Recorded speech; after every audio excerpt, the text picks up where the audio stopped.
और इसके पहले भी हमने देखा था दिल्ली के मालवीय नगर में एक रेस्टोरेंट में आग लगी थी जिसमें 21 लोगों की मौत हुई थी। ठीक वैसा ही लखनऊ में भी देखने को मिला। लखनऊ की इस इमारत में कोई भी इमरजेंसी एग्जिट नहीं था। थंब इंप्रेशन से इसका दरवाजा खुलता था। आग लगने के बाद इसके ऑटोमेटिक दरवाजे लॉक हो गए और जो छात्र अंदर फंसे थे उन्हें बाहर निकलने का मौका ही नहीं मिला।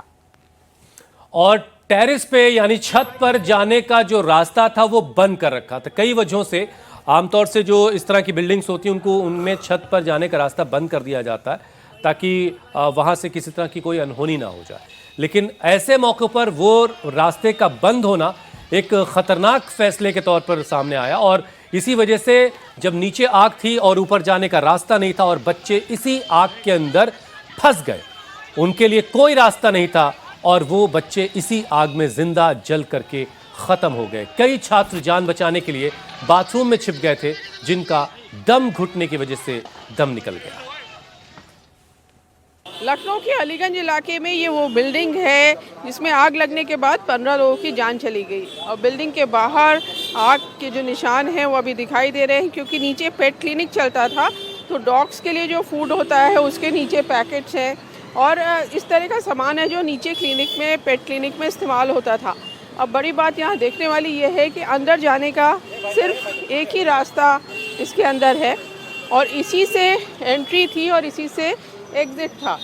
तो और यहाँ पे एसी के आउटर यूनिट लगी हुई है। जब आग लगी तो उसमें धमाके होने लगे और जो बच्चे थे जो एनिमेशन सेंटर में थे, कोचिंग सेंटर में, दरवाज़ा क्योंकि बंद हो गया और जो ये बताया जा रहा है जो टॉप फ्लोर पे और थर्ड फ्लोर पे छत है और उसके नीचे ऑफिस है वो बंद था तो बच्चे जो है ऊपर भी नहीं जा पाए और नीचे आने का रास्ता पूरी तरह से बंद हो गया, दरवाज़ा नहीं खुला जिसकी वजह से 10 बच्चे इनमें से ऐसे हैं जिनकी दम घुटने से मौत हुई है। तो समझ सकते हैं कि कितनी तकलीफ़ की बात है। बहुत सारे बच्चों ने अपने घर वालों को फ़ोन किया, अपने दोस्तों को फ़ोन किया कि हमारा दम घुट रहा है, यहाँ से निकालो, लेकिन निकालने का रास्ता नहीं था। बहुत सारे बच्चे जो बिजली के तार थे उनके सहारे यहाँ नीचे आए लेकिन सब इतने खुशकिस्मत नहीं थे और दम घुटने से बच्चों की मौत हुई। बहुत सारे बच्चों ने अपने को बाथरूम में बंद कर दिया और यहाँ बाहर भी जो गाड़ियाँ खड़ी थी, रिक्शे खड़े थे, वो भी सब बिल्कुल जल के राख हो गए हैं। उसका बस एक ढांचा हमको यहाँ पे दिखाई दे रहा है। तो आग कितनी भयावह थी ये जो तस्वीरें हैं वो बयान कर रही हैं। अब इस पूरे मामले में 4 लोग गिरफ्तार हो गए हैं, 4 सस्पेंड हो गए हैं। लेकिन बड़ी बात यही है कि जो बिल्डिंग है ये 2016 में इल्लीगल घोषित की गई थी क्योंकि ये बिल्डिंग, ये पूरा इलाका रेजिडेंशियल है, रेजिडेंशियल प्लॉट पे बनाई गई थी और जो नॉर्म्स होते हैं कि आपको सेटबैक छोड़ना पड़ता है, यानी 3 तरफ इस बिल्डिंग में रास्ता छोड़ना चाहिए था लेकिन बिल्डिंग बिल्कुल सटा के बनाई गई और इस वजह से हादसे में इतने लोगों की जान गई।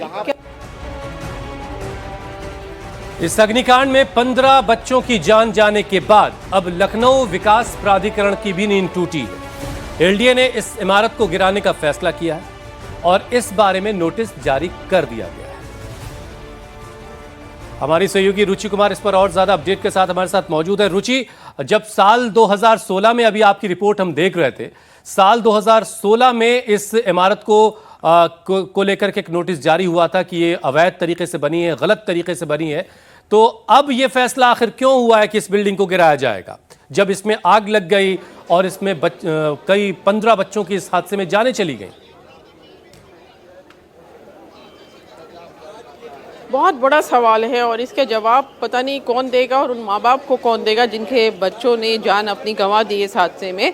और ये तो बिल्कुल आग के सामने दिख रहा है हुसैन कि ये पूरी बिल्डिंग गलत तरीके से बनी है। सबसे पहले आवासीय ये पूरा इलाका है, सब घर हैं, वहाँ पे एक कमर्शियल बिल्डिंग खड़ी कर ली, कोई भी नियम का पालन नहीं हुआ जैसे आप बता रहे थे। तो जो नियम है, जो नियम कहते हैं आज की तारीख में जो एलडीए के नियम है, एलडीए के तहत ये पूरा इलाका आता है कि अगर इस तरह की बिल्डिंग बनाई भी, मान लीजिए वो गलत है पहले, लेकिन अगर बनी या कोई घर बना तो 3 मीटर आगे और 3 मीटर पीछे सेटबैक छोड़ना ज़रूरी होता है, बीच में एक आंगन छोड़ना ज़रूरी होता है जिससे वेंटिलेशन हो। यहाँ तो कुछ भी पालन नहीं किया गया। अब आप बाहर भी यहाँ पे इतनी ज़्यादा एसी के आउटर यूनिट्स हैं, 1 दर्जन से कम एसी यहाँ पर नहीं है। तो जो एक ही निकलने का रास्ता था वहाँ तो आपने आउटर यूनिट लगा दी। जो वायरिंग है, बिजली वालों से हमारी बात हुई, इसकी क्वालिटी ठीक नहीं थी जिसकी वजह से शॉर्ट सर्किट हो गया।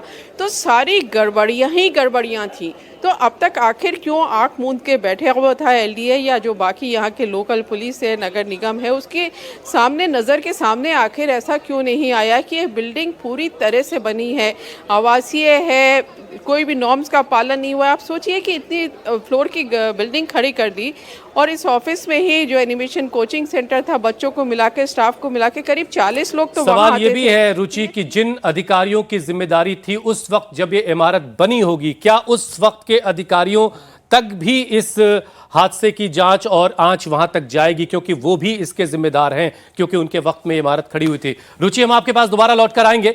लखनऊ की जिस इमारत में आग लगी उसका लेआउट जरा आपको समझाते हैं। इस बिल्डिंग की फ्लोर वाइज तस्वीरें आपके सामने हम रखते हैं, ये आप जरा देखिए।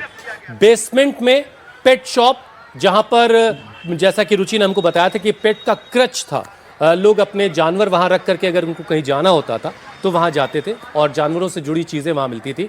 ग्राउंड फ्लोर पर भी पेट शॉप का ही एक्सटेंशन का हिस्सा था। फर्स्ट फ्लोर पर पेट क्लिनिक चल रहा था, यहां अपने पेट्स लोग लेकर के जाते थे और वहां जाहिर है उनका इलाज वगैरह वहां पर होता था और लोगों का आना जाना लगा रहता था। लेकिन आमतौर पर पेट शॉप पर और पेट क्लिनिक पर संडे के दिन ज़्यादा भीड़ रहती है। लेकिन सेकेंड फ्लोर पर कल यानी सोमवार के दिन छात्र छात्राओं की अच्छी खासी तादाद थी, क्योंकि दिन सोमवार का था और सेकेंड फ्लोर पर मौजूद लर्निंग स्पेस लाइब्रेरी और animation academy head hopper studio में स्टूडेंट्स काफ़ी संख्या में मौजूद थे। अब देखिए, बेसमेंट में एसी फटा, चीख पुकार वहां पर मच गई। एंट्री एग्जिट का एक ही रास्ता था निकलने का। ऐसे में मौत ने ज्यादा तांडव मचाया। ऊपर से बायोमेट्रिक गेट्स थे वो ऑटो लॉक हो गए, जिससे बच्चे अंदर ही फंस गए। उन्हें बाहर निकलने के लिए कोई भी दूसरा रास्ता नहीं दिखा। फिर जान बचाने के लिए बिल्डिंग से कूदने लगे बच्चे। इस हादसे में 15 बच्चों की जान चली जाती है और 9 बच्चे अब भी मौत से जंग अस्पताल में लड़ रहे हैं। इतनी सारी बिजनेस यूनिट्स इसमें चल रही थी, पेट शॉप, पेट क्लिनिक, पेट क्रच, उसके बाद अंदर लाइब्रेरी है, अंदर जो एक कोचिंग इंस्टीट्यूट चल रहा है जहां पर बच्चे जो हैं वो गेम्स बनाना वगैरह सीख रहे हैं। और इसके बावजूद जो इंतजामात होने चाहिए, जो इंस्टीट्यूट किसी भी कोचिंग सेंटर को चलाने के लिए जो फायर एनओसी किसी बिल्डिंग के लिए ज़रूरत होती है, वो सब कुछ यहाँ पर सारे नॉर्म्स फॉलो नहीं किए गए। बार बार अग्निकांड और बार बार जान गंवाते बेकसूर लोग। इस हादसे के बाद ही आखिर क्यों खामियों का पता लोगों को चलता है, सिस्टम को चलता है। सिस्टम की नींद तब क्यों टूटती है जब आम लोगों की मौत हो जाती है। लखनऊ के अलीगंज में जो हुआ अग्निकांड, ये पूरे सिस्टम की लापरवाही को दिखा रहा है। और कल दोपहर करीब 1:30 बजे बिल्डिंग में यहां पर आग लगी थी। अफरा तफरी वहां पर मच गई। अलीगंज इलाके में चीख पुकार मच गई और बेसमेंट में एसी फटा और पल भर के अंदर ये पूरी बिल्डिंग आग के शोले में तब्दील हो गई। सबसे ज्यादा कहर दूसरी मंजिल पर बरपा, जहां पर एक लाइब्रेरी और एक एनिमेशन एकेडमी चल रही थी। उस वक्त कोचिंग सेंटर्स में 20 से 22 स्टूडेंट्स मौजूद थे। इस बिल्डिंग में एंट्री एग्जिट के लिए बस एक रास्ता था, एक ही सीढ़ी थी।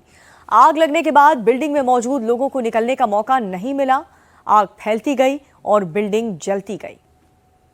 एक तरीके से ये बिल्डिंग तंदूर बन गई। जो बायोमेट्रिक गेट्स जिसके बारे में आपको दीपिका बता रही थी, उनके साथ एक परेशानी ये है कि इस तरह की आग लगने की स्थिति में वो गेट लॉक हो जाते हैं।